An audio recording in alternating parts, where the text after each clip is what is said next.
le guerrier et l'étoile prophétique.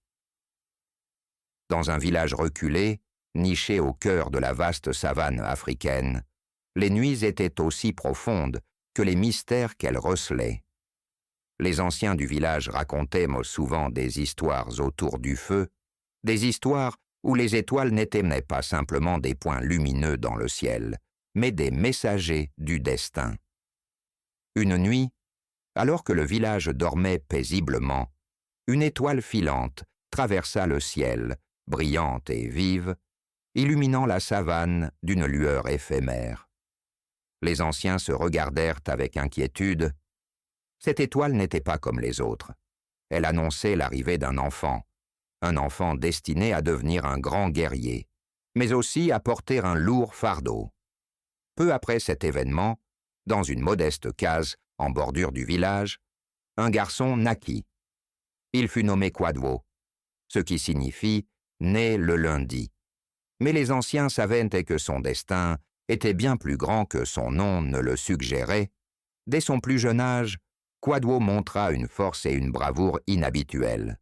Il maîtrisait rapidement l'art de la chasse et du combat, et bientôt il devint le protecteur de son village, toujours prêt à défendre les siens contre les dangers de la savane. Les années passèrent, et Quadwo devint un homme. Les anciens, sentant que le temps était venu, lui révélèrent la prophétie. « Un jour, Quadwo, tu devras choisir. 2 chemins se présenteront à toi. L'un te mènera à sauver ton peuple de la destruction, l'autre te permettra de protéger ceux que tu aimes. Mais tu ne pourras en choisir qu'un seul. Le destin est impitoyable, et chaque choix a son prix. » Cette prophétie hanta Quadwo, mais il la garda pour lui.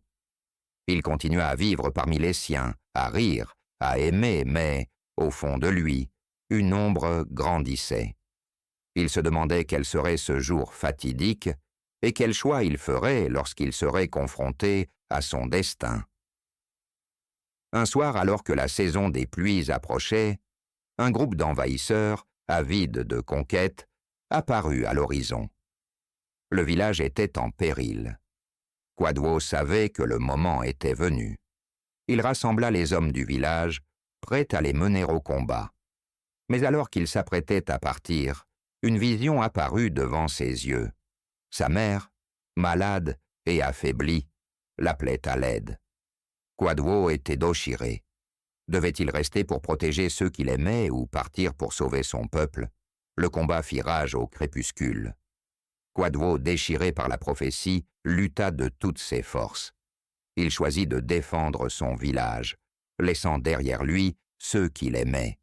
Le village fut sauvé, mais à quel prix?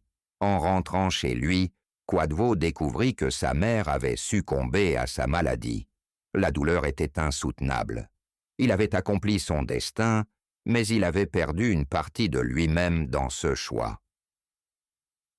Les anciens se rassemblèrent autour de lui, silencieux. Quadwo comprit alors que le véritable fardeau de la prophétie n'était pas le choix en lui-même, mais la capacité à vivre avec les conséquences de ce choix.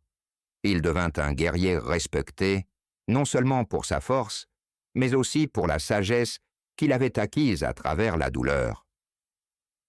Ainsi l'étoile filante avait tracé son chemin, et le destin s'était accompli.